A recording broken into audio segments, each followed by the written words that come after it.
بسم الله الرحمن الرحيم. إن الحمد لله نحمده ونستعينه ونستغفره ونعوذ بالله من شرور أنفسنا ومن سيئات أعمالنا. من يهده الله فلا مضل له ومن يضلل فلا هادي له.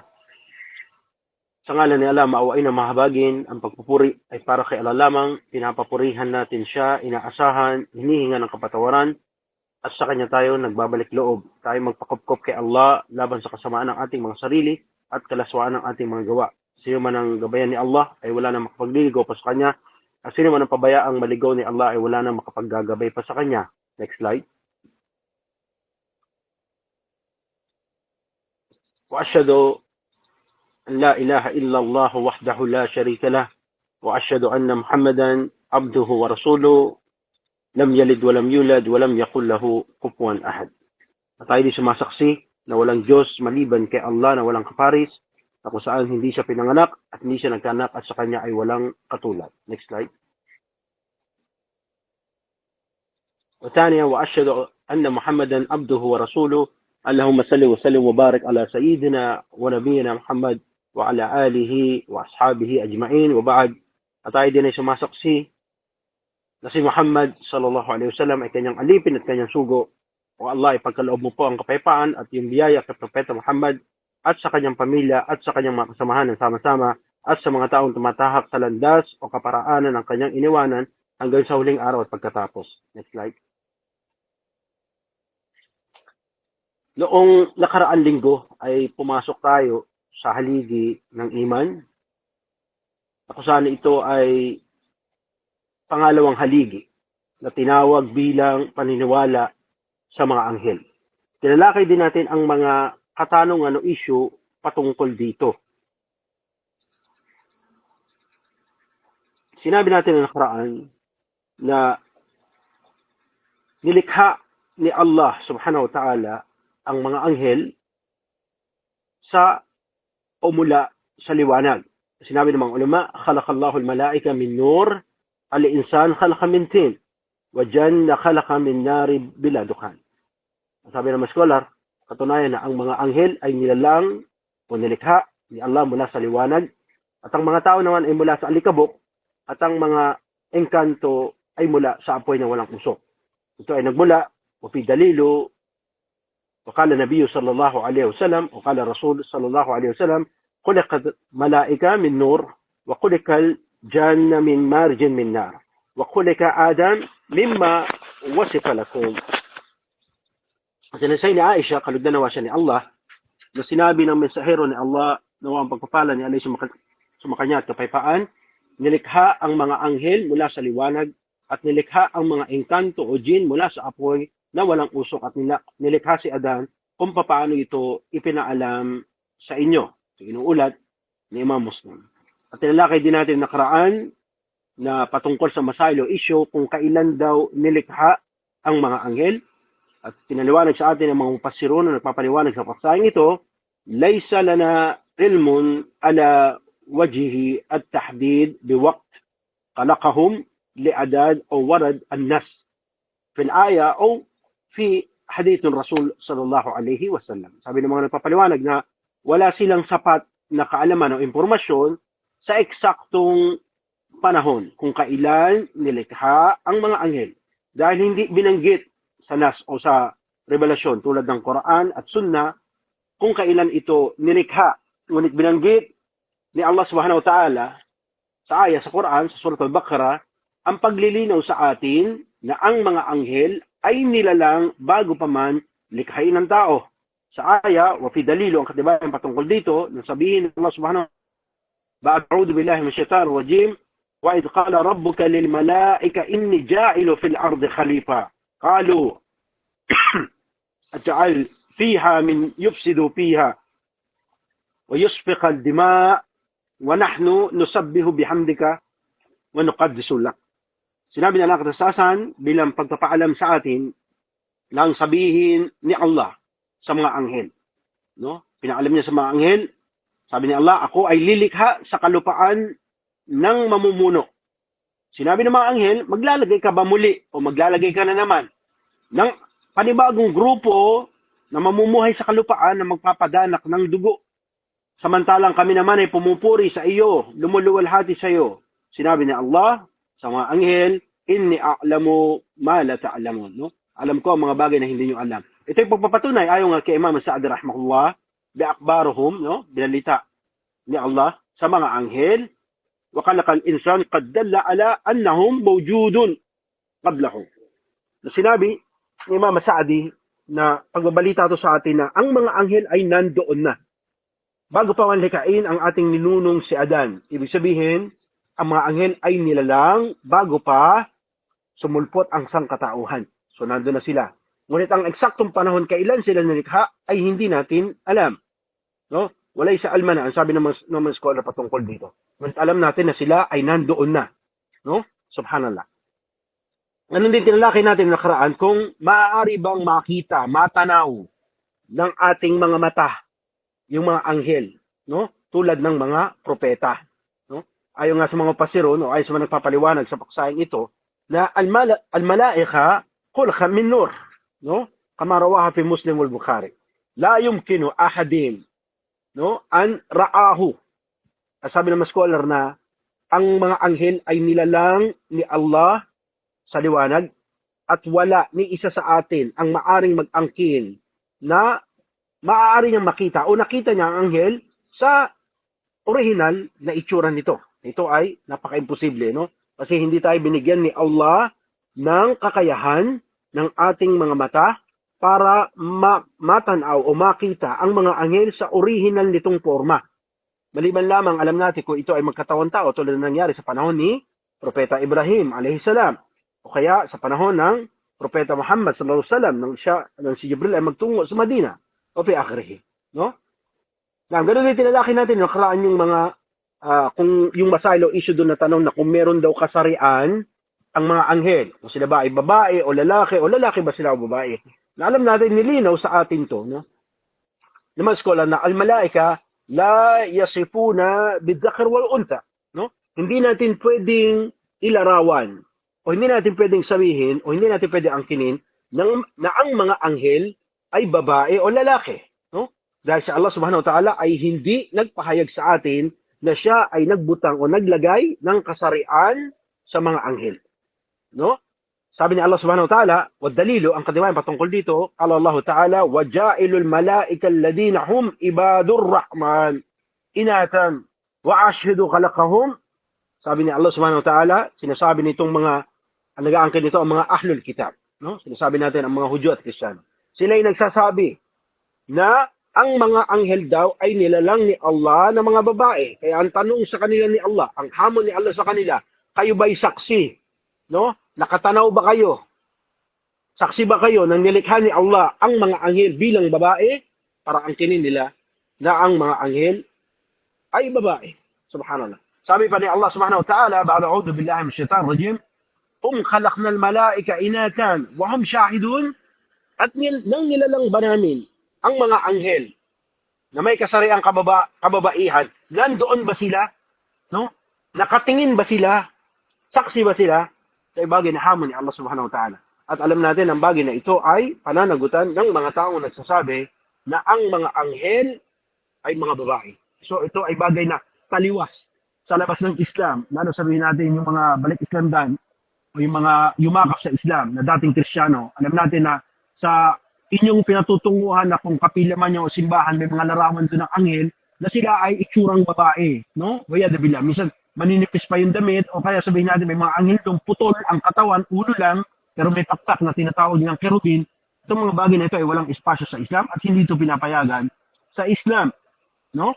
Now, bilang pagtutuloy sa ating paksain, inshallah, no? Dahil tayo ay lumakad na sa pangalawang bahagi, no, nitong paksain ng patungkol sa paniniwala sa mga anghel. Next slide po. Yung tanong o yung masail na sinasabi ng mga tao, hal kullul malaika min nafsil no? Pare-pareho ba daw ng uri at anyo ang mga anghel? Ito ang isa sa mga tanong ng karamihan. Next slide po. Ayan, sinabi ng mga pasirun o mga scholar nagpapaliwanag sa paksahing ito, al-malaika laysa sawa ala darajatihi. No? Humma laysa al-wahid. Sabi ng mga scholar na ang mga anghel po ay hindi pare-pareho ng uri. Hindi sila pareho ng sukat, hindi sila pareho ng kalagayan. May pagkakaiba-iba sila, katulad ng pagkakaiba-iba ng kanilang mga tungkulin at obligasyon. At alam natin, ayon nga sa Nas, sa Quran, at mula sa sugo, sa Propeta Muhammad SAW, na ang pinakamainam na uri, ang pinaka-the best among the best sa lahat ng anghel, walang iba kundi ang mga nagtungo sa Badar. No? At ayon pa sa ibang ulat ni Imam al-Bukhari na ang pinakamainam sa kanila ay si Jibril alayhi salam. Now, next slide po. Saan natin nakuha ang bagay na ito na ang mga malaikatul Badar na tinatawag, yung mga malaika o yung mga anghel na tumungo sa Battle of Badar. Nayula sa isang salaysay o hadith وعن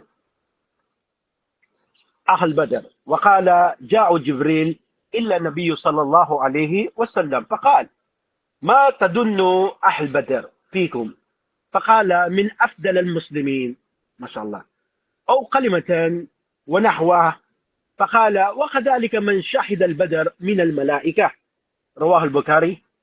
Sinalsay ni Muad mula kay Al-Suraki na mula sa kanyang ama, na kung saan ay naroon at mga kasama sa tumungo sa Badar. Kanyang sinabi na si Jibril ay pumaroon sa Propeta Muhammad SAW datal yun. Sabi yung panahon na yun, yung araw na yun, ay tumungo si Jibril kay Propeta Muhammad SAW habang ito ay, sabi natin, nagkatawang tao. At tinanong si Propeta Muhammad SAW, saan mo ibibilang ang grupo ng mga Muslim na naroroon sa Badar? Ibig sabihin yung mga sumama sa pakikipagjihad sa Badar para ipagtanggol ang mga kamusliman. Dahil alam natin, ang panahon na yon ay gustong burahin ng mga Quraysh, ng mga taga-Makkah, nila Abu Sufyan, ang mga Muslim na nag-hijra o lumikas mula Makkah at Madina. Gusto nilang patayin, gusto nilang burahin, gusto nilang sirain ang pagdami, no? O kaya ang kapulungan ng mga Muslim sa Madina. Kaya ang Propeta Muhammad SAW ay nagtawag sa mga Muslim na pangalagaan ang kapulungan ng Muslim, ang mga matatanda sa kanila, ang kababaihan sa kanila, kaya siya ay nagtawag na pakikipaglaban o yung tinatawag natin na jihad. No? At alam natin, may mga Muslim na di sumama at may Muslim na sumama. Kaya tinanong ni Jibril alayhi salam kay Propeta Muhammad SAW, saan mo ibibilang ang mga Muslim na sumama sa Badar?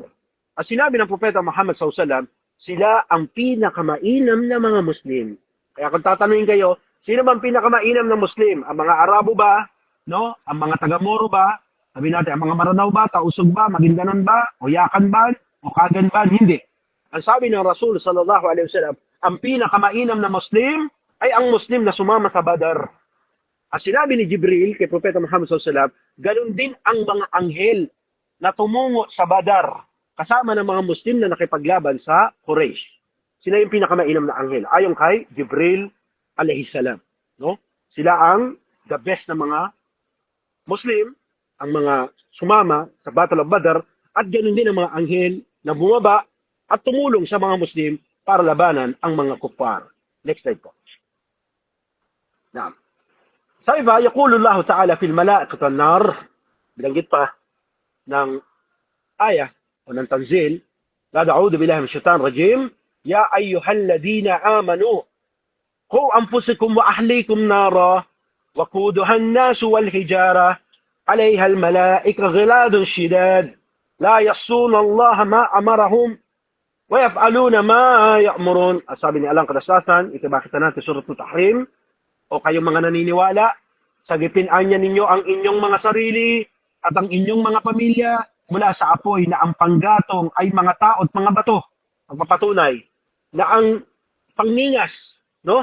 Na ang pang-apoy ng nari Jahannam ay mga tao at mga bato. Kung ano yung bato na tinapon doon, kung ano yung tao na hulog doon, siya yung dahilan kung bakit numiningas ang apoy. No? Walang uling doon, walang LPG. No? Tao at bato ang nagpapaapoy dito. Doon ay may mga anghel na malupit, hindi sumusuway kay Allah at anumang pinag-uutos sa kanila, ginagawa lamang nila kung ano yung utos ni Allah. Subhanallah. Sabi pa ng mga scholars ng Islam, walang duda ayon sa kanya, aqdamu ala al-itlaq al-Jibril alayhi salatu wassalam mimma ajja fi wasifatuhu o kamakalo. Sabi ng mga scholar, walang pagdududa, walang pagtataloan niya, no? Na ang pinakadakila sa lahat-lahat ng mga anghel pagdating sa kanyang larawan, itsura, no? At mga katangian ay si Jibril alayhi salam, no? Pagkatapos sabihin ng Rasulullah sallallahu alaihi wasallam na ang pinakamainam na Muslim ay ang mga sumama sa Badar, at nang sabihin ni Jibril na ang pinakamainam naman ng mga anghel ay sumama o tumulong sa mga Muslim sa Battle of Badar, ayon naman sa mga scholar na ang pinakamainam na anghel pagdating sa larawan, itsura at katangian nito ay walang iba kundi si Jibril at walang pagtatalo sa kanila patungkol dito. Naam, next slide po. Ayan. Paano ba siya sa salita o hadith? وقال رسول الله صلى الله عليه وسلم وصف جبريل رأيته مما حبتا من السماء وشدا أقدم خلقه ما بين السماء والأرض رواه المسلم. Batay sa nag-ulat na sinabi ng mensahero ni Allah sallallahu alaihi wasallam na nakita niya si Jibril, no? Nagpakita si Jibril sa kanya sa kanyang anyo, no? Na bumababa anya si Jibril mula sa kalangitan at ang kanyang dambuhalang sukat o laki ay pinuno ang bawat puwang ng langit at lupa. Sabi na bumaba si Jibril sa kalangitan, no? Natakpan ko ano man yung nasa natatanaw na kalangitan ni Propeta Muhammad sallallahu alaihi wasallam. Sabi ganun siya kalaki, ganun siya kadakila, no? La hawla wala quwwata illa billah. Next slide po. Ganun din sinabi ng mga scholar, wa min malaika أعدم أيضا الحمالة الأرش ومما جاء في وصفه أو كما قال العلماء. Dahil pa sa mga scholar na ang sumunod anya ng mga dakilang anghel na ayon sa mga nas o mga kabahayagan ay ang mga anghel na tungatangan o magbibitbit ng trono ni Allah. Next slide po. Bakit siya sa salisa yung hadith? Mahuwad dalilo, anong katibayan patungkol dito? وقد جابر بن عبد الله أن النبي صلى الله عليه وسلم قال أذن لي أن أحدكم الملك من ملائكة الله من حملة العرش إنما بين شحمتي وأذنه إلا أتقيه مسيرة 700 عام وكما قال الرسول صلى الله عليه وسلم من سنن أبي داود في كتاب السنة. Sabi doon na isinalisin ni Jabir bin Abdullah kalagdanawa siya Allah na sinabi ng Propeta Muhammad sallallahu alaihi wasallam na siya ay pinahintulutan ni Allah, binigyan siya ng go signal na ipahayag, ipaalam sa mga sahaba radhiyallahu anhum na para ikwento sa kanila ang isa pang mga dakila o uri ng anghel na dakila. At ito anya ay ang mga tumatangan ng trono ni Allah. Ang distansya anya ng pagitan ng kanyang tenga at balikat, distansya ng tenga at balikat ng anghel na ito ay katumbas ng paglalakbay na 700 taon. No, meron bang ulat naman na para siyang kung liliparin ng kalapati, ganun yung distansya. At ayon naman sa mga skola, ito yung pinakamabilis na ginagamit na paglalakbay ng kabayo, no? Kung aanihin yun, kung tatakbuhin yung distansya na yun, aabot siya ng 700 taong paglalakbay. Ganun kalalaki yung mga anghel, no? Sabi nga sa ayat, tamaniya, 8 tong anghel na to, na kung saan sila yung magbibit-bit ng trono ni Allah pagdating ng araw ng paghukom. E mana pa yung trono ni Allah subhanahu wa ta'ala? La hawla wala quwwata illa billah, no? Next slide. Yan. Yung tanong naman na masalo, issue dito na kung kumakain ba raw yung mga anghel, no? Kasi merong mga ulat, lalo na yung mga dating ahlul kitab sa atin, na yumakap sa Islam, tinuturo kasi yon sa doktrina ng sangka-Kristyanuhan, no? Na ang mga anghel, ayon sa kanila, kung sila ay nasa original na kanilang estado, hindi sila kumakain. Ngunit kung sila daw ay padala ng Diyos sa lupa, tulad nga din ng paghahambing nila sa pangyayari ni Ibrahim, kumakain daw sila. Ano ba ang pananaw ng Islam patungkol dito? Sila ba'y kumakain? No? Next slide po. Ayon sa mga mufassirun, mga skola nagpapaliwanag sa baksang ito, وهم خلقا لا يأكلون ولا يشربون وإن تمعهم التسبيح وتحليل. Sinabi ng mga scholar na ang mga anghel ay sadyang nilalang ni Allah na hindi kumakain at hindi din gumagamit ng kasilyas. Ibig sabihin, hindi sila umiihi, hindi sila umiebak, no? Tulad ng ginagawa ng mga tao. Ang kanilang pagkain, ang pagkain ng mga anghel, ay ang tasbih at tahlil. Ano yung tasbih? Yung papuri kay Allah. Alhamdulillah. No? Yung tahlil, la ilaha illallah. Yan ang kanilang pagkain. Ayon sa mga mufassirun. Next slide po. Yan. Saan natin nakuha? Ma huwa dalilu? Ang sinabi ni Allah subhanahu wa ta'ala, ba'da a'udhu billahi minash shaitanir rajim, yusabbihuna al-layla wan-nahar wa la yuftarun. Sabi nga ni Allah subhanahu wa ta'ala, pumupuri ang kanyang mga anghel sa kanya. Araw at gabi, walang sawa. Sila ay walang kapaguran. No? Subhanallah. Ayon sa mga scholar, ito ang kanilang pagkain. No? Yung tasbih o tahlil, yung pagpuri kay Allah subhanahu wa ta'ala, ito ang kanilang pagkain. Hindi sila kumakain, hindi sila umiinom, na tulad ng mga tao. Next slide po. Sabi pa ng mga scholars ng Islam, ng isa pa sa mga katibayan patungkol dito ay sa kasaysayan wahada at batahu fil waqt al-Ibrahim alayhi salam wa indama huwa ziyur bil malaika ala baytihi. Nasabi ng mga scholars ng Islam, ng mga mu'arrikin patungkol dito, no, sa Qasasul Anbiya o the stories of the prophet patungkol kay Propeta Ibrahim. No? Alam natin na mayroong dumalaw na mga anghel na nagsidalaw kay Ibrahim. Pagkatapos pumunta to sa kanyang tahanan, no? Sabi doon, dali-dali siya pumunta sa likod, nagsabihan niya si Sarah, magluto, naghanda sila ng roasted beef o inihaw na baka. Nang ito ay inihatag sa mesa, hindi man lang ginalaw ng mga anghel. Sabi, hindi sila kumain, no? At ito ay binanggit sa ayah, sa Quran. Next slide po. Now, dito binanggit, وَقَالَ اللَّهُ تَعَالَى وَفَرْغَ إِلَى أَهْلِهِ فَجَاءَ عِجْلٍ سَمِينٍ فَأَقْرَبَهُ إِلَيْهِمْ فَقَالَ لَا تَأْكُلُونَ فَأَوْجَزَ مِنْهُمْ وَخَفِيَّةً فَقَالُوا لَا تَخَفْ وَبَشِّرْهُ بِغُلَامٍ أَلِيمٍ. Sabi ni Allah subhanahu wa ta'ala sa ayat na ito nang pinaalam sa atin ng dumalaw itong mga anghel na to sa tahanan ni Ibrahim.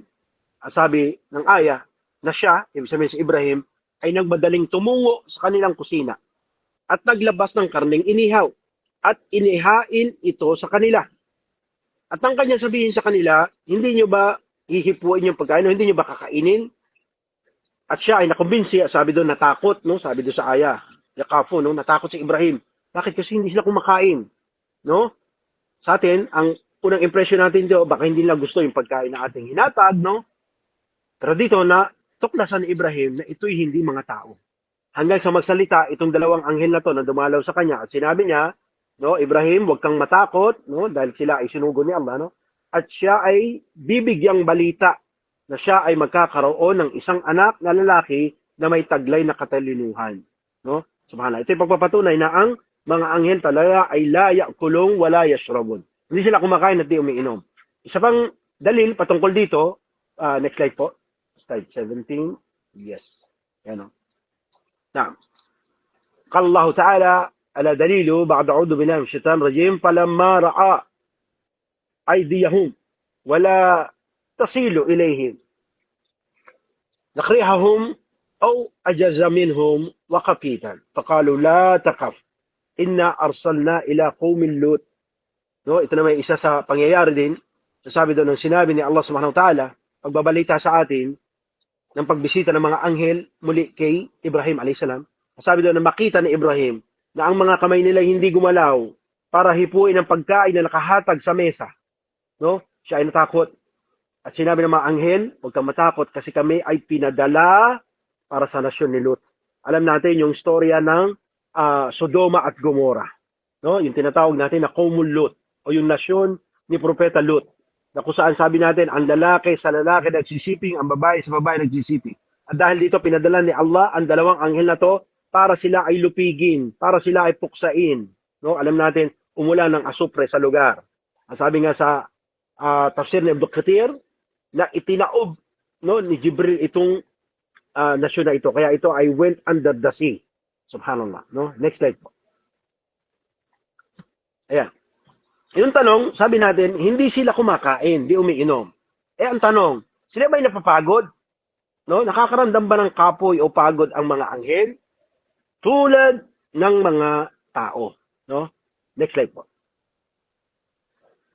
Naam. Sabi natin, sabakal al-ulama al-Islam, al-malaika la tuzawwaj, no? Wala tahas. O la ta'ab. O kamakal ulama, no? Sabi ng mga scholar na ang mga anghel po ay hindi nag-aasawa, no? Wala silang kapareha. Kaya nga ito ay haram sa atin na bigyan sila ng kasarian, babae o lalaki, no? At di sila nakakaramdam ng kapaguran, di sila nakakapoy, no? At sila ay patuloy at patuloy na umaalala lamang kay Allah, no? Kasi sila ay they were created, no? Nilalang sila ni Allah para pumuri, sumamba kay Allah. So ito yung kanilang role, no? Kaya sila ay hindi napapagod, hindi sila nananawa sa pagpuri at pag-alala kay Allah. Next slide. Dahil dito, banggitin natin muli yung ayah na binanggit natin kanina. Waqala Allah Ta'ala, ad-dalilu, no, ito yung katibayan, yusabbihu al-layla wan-nahar wala yufsarun. Wala yufsarun. Sabi ni Allah Subhanahu wa Ta'ala, sila ay nagdiriwang, o sabi natin, sila ay pumupuri, sila ay yung lumuluwalhati, dumadakila kay Allah, gabi at araw, at hindi sila nakakaramdam ng pagkasawa. At sabi pa sa ibang ulat, sila hindi tumitigil, no? Walang tigil ng kanilang pagpuri kay Allah Subhanahu wa Ta'ala. Hindi tulad ng mga tao, no? Subhanallah, kapag tinamad, hindi magsasambayang, hindi magsasala, no? Subhanallah. Pero mga anghel dire-diretso. Sabi pa ni Allah Subhanahu wa Ta'ala, patungkol sa mga taong nagsihambog at ayaw dumakila kay Allah. Next slide po. Qala Allah Ta'ala, فَإِنْ أَسْتَكْبَرُوا فَالَّذِينَ عِنْدَ رَبِّكَ يُسَبِّحُونَ لَهُ بِاللَّيْلِ وَالنَّهَارِ وَهُمْ لَا يَسِفُونَ, no? O kamakal. Sabi ni Allah Subhanahu wa Ta'ala, katunayan na silang mga nagyabang, no? May mga tao kasi, tulad halimbawa sabihin natin ng Farao, no? Na ayaw sumamba kay Allah Subhanahu wa Ta'ala. O kahit tayo mga Muslim, tayo makakaramdam ng kayabangan na ayaw sambahin si Allah Subhanahu wa Ta'ala, ayaw dakilain, ayaw pasalamatan. Ang sabi ni Allah Subhanahu wa Ta'ala sa kanilang mga nagyabang, no? Ngunit siya ay mayroong mga sila, tinutukoy dito mga anghel, na nasa kanya, dumadakila, pumupuri sa kanya gabi at araw na hindi napapagod. Kaya hindi kawalan yun kay Allah Subhanahu wa Ta'ala kung hindi tayo umalala sa kanya at di tayo dumakila at di tayo magsala. Dahil sabi natin, bilyon o trilyon ng bilang ng anghel, wala wa alam, na sila ay pumupuri, walang patid, walang pagod sa kanya. Subhanallah. Next slide po. Na. Sabi natin na patungkol sa masailo issue yung tanong, sabi natin, meron bang pangalan ang mga anghel, no? Sila ba mayroong pangalan? So sinabi natin, next slide po. Yan. Sabi natin na ayon sa mga scholars ng Islam, al-malaika isman walakin na la na'lam min asma'ihim illa qalil. Sabi ng mga scholar na katunayan na ang mga anghel mayroong talagang pangalan.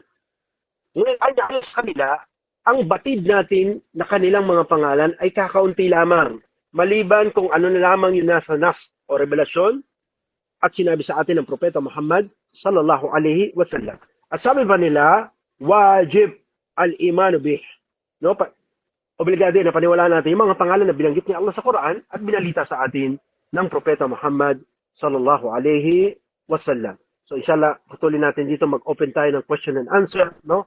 Para alam natin na marami tayong naiwan na paksahin at medyo matagal-tagal tayong tumigil. Sariwain natin at pagsaluhan yung mga katanungan yung nais tanong, inshallah. Sige po, mga kapatid. Assalamualaikum Ustads. Waalaikumsalam warahmatullahi wabarakatuh. May tanong lang ako Ustads. Sige po. Pwede ko bang malaman kung anong araw bang maganda na sa ating pagkasyahid ba, pagmamatay ang tao? Anong magandang araw ang pagkamatay na magandang araw ba? Pwede po bang malaman? Press, ito'y hindi konektado sa ating paksain. Ayos lang ba ito? Opo, oo. Kasi tayo pinaiwasan para hindi tayo malayo sa ating paksain. Focus tayo sa ating subject matter. Sige po. Okay. So, Ustads, hindi pwede malaman, Ustads? Hindi namang pwedeng malaman, pero nais natin mag-focus tayo sa ating paksain dahil ito ating pinaksa. No, para tayo matuto at lalo tayo makinabang sa paksain ito. Ayaw nating maging cocktail yung ating paksa, no? Ang paksain na yan ay may kinalaman to sa fiqh, yes. At ang ating paksain ay akida, no? So ayaw natin halu-haluin ba para meron tayong mas lalong lumalim yung ating pag-unawa sa ating paksain, no? Hindi siya masamang malaman. Pero sabihin natin, ito ay wala sa lugar at panahon na dapat nating itanong. Jazakumullahu khairan. Res, magtanong kayo related do sa ating paksa, sa anghel. Assalamualaikum po, Ustad. Alaikum salam wa rahmatullahi wa barakatuh.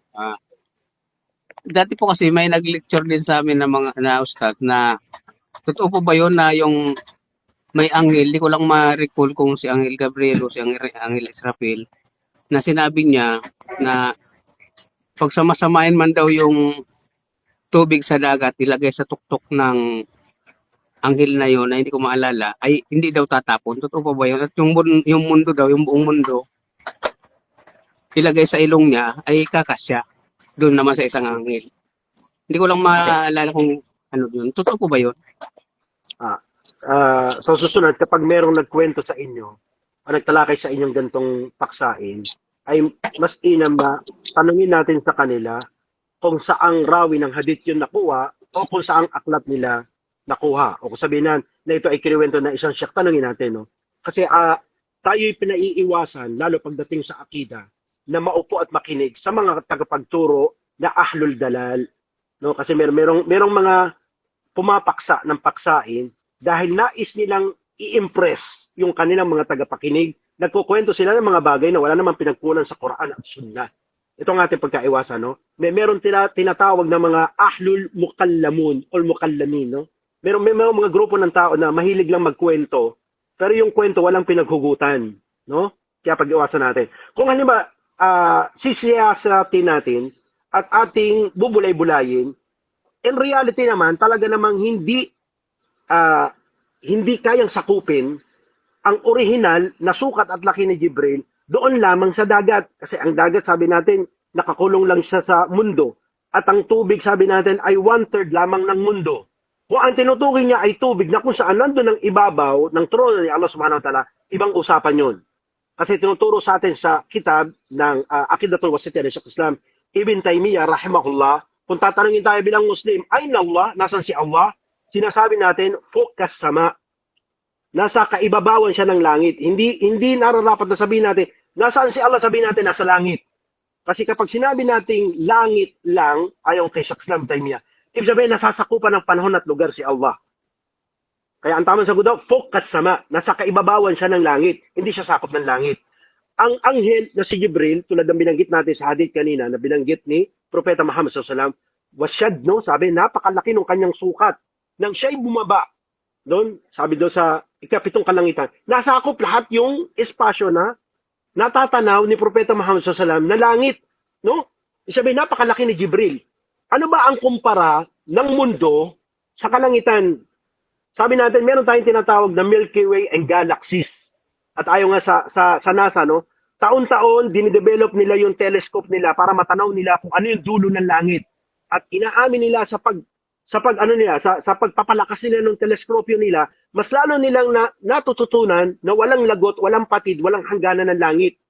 Na ito yung binabanggit ni Allah subhanahu wa ta'ala. At pinapaliwanag ng mga skolar na sab'at samawat, no? Na ito ay 7 kalangitan na ayon kay Propeta Muhammad SAW, na ang unang langit, ikukumpara mo sa pangalawang langit, para ka naghagis ng singsing sa disyerto. Yung disyerto, second heaven. Yung singsing na inahagis mo sa buhangin, para siyang first heaven. At ang comparison ng third heaven sa second heaven, para ka muling nagtapo ng singsing sa disyerto. Kaya palaki, palawak ng palawak. At si Jibril lang bumaba, no? Sabi natin, ito ay umaangat at kumukuha ng kautusan kay Allah subhanahu. Nang bumaba ito, nagpakita kay Propeta Muhammad SAW, at natakpan lahat yung tinatawag natin na bahagi ng kalawakan. Mano pa kung tubig lang ang ilagay mo? No? Pero kung saang rawin nakuha yun na ilagay sa ilong, tanungin natin, kung sila'y magturo muli sa atin, tanungin saan bang aklat siya nakita, sino bang syekh nagsabi, para hindi tayo maligaw at huwag tayo mapabilang sa mga ahlul mukallamun. No? Yung sabihin natin sa salitang kali, puro lang satsat, pero walang pinaghugutan. No? Sorry to say na ko, no? Jazakallahu khairan. O, yeah po. Alhamdulillah po kasi tayo naman sa lexic nga po ng kaalaman, Opo, kaya yes, hindi natin dinadagdag yung mga kailangan may katibayan muna sa may ibang mga Yes, po. scholar din para Barakallahu i-share natin Opo. inshallah. Yes, So, yes. Assalamualaikum po. Syukran wa. Alaikum salam. Apon po, apon. All the time. Sino pong gusto magtanong?